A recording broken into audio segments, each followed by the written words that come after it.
How do the rich grow richer while the rest of the world is fast asleep? At 2:13 a.m., Daniel lies awake. His phone glows against his chest, a falling stock chart taunting him. Across the city in a penthouse glowing gold, Whitlock sips his tea in silence. Same city, same night. Two completely different relationships with money. Whitlock turns an old brass hourglass on his desk. To him, time isn't just passing, it's compounding. On his office wall hang charts, all climbing, all green. Meanwhile, Daniel scrolls his banking app, red numbers glaring back. Years ago, his mother told him money was for spending, not waiting. Whitlock's father told him something very different. Money is a seed, not a meal. Daniel dreams of coins slipping uselessly through his fingers.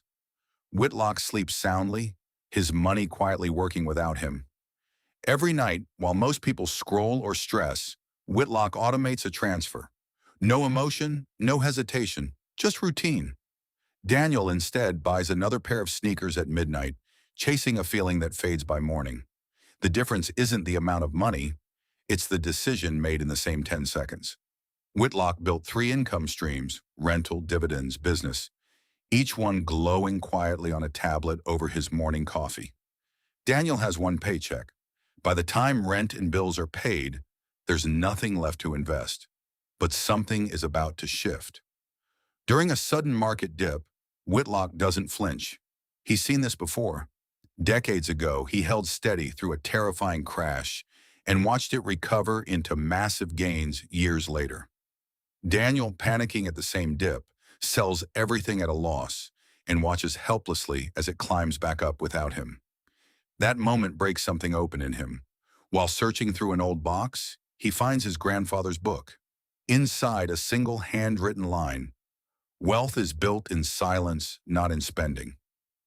For the first time, Daniel doesn't feel hopeless. He feels curious. He sets up his first automatic transfer. Just $50. Small, almost meaningless, but it's a seed. Weeks pass.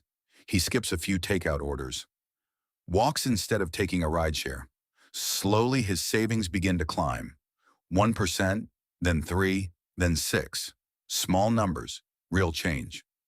Meanwhile, Whitlock mentors a young intern with the same line his own mentor once told him: "The rich buy assets while you sleep." Months later, Daniel checks his account at midnight, sees dividends posted automatically. Money that moved while he was unconscious, doing exactly what Whitlock described. He calls his mother, finally understanding what she meant about patience. Not giving up, but timing. He starts reading the same kind of books Whitlock once read. A year passes, his apartment changes, his habits change. By complete coincidence, he attends a financial seminar. The keynote speaker is Whitlock himself. On stage, Whitlock says, "The rich don't work harder while you sleep. They work smarter while you rest." It's the exact line from his grandfather's book. After the talk, Daniel approaches him, holding up the worn pages. "Did you know my grandfather?" Whitlock's eyes widen. The handwriting belongs to his own mentor's teacher. The book had been passed through a small circle of disciplined investors for generations. Somehow it found its way back to where it began. Whitlock doesn't offer Daniel money. He offers something rarer: a seat at the table. Real mentorship. From there, everything changes quietly. Daniel wakes earlier. He automates more. He reads at night instead of scrolling. Years of consistent, patient growth smooth out every dip along the way. Eventually, he mentors someone younger himself, repeating the very same words: "The rich buy assets while you sleep." Tonight, somewhere in that same city, countless windows are glowing, each one a person quietly deciding what kind of future they're building while the rest of the world rests. Daniel sets his alarm for 4 a.m., the same ritual Whitlock once kept, and smiles faintly in the dark. Outside, the city sleeps. Inside, his money keeps working. Wealth isn't built in loud, dramatic moments. It's built quietly, while the world sleeps. Subscribe to Aurum Mind for more.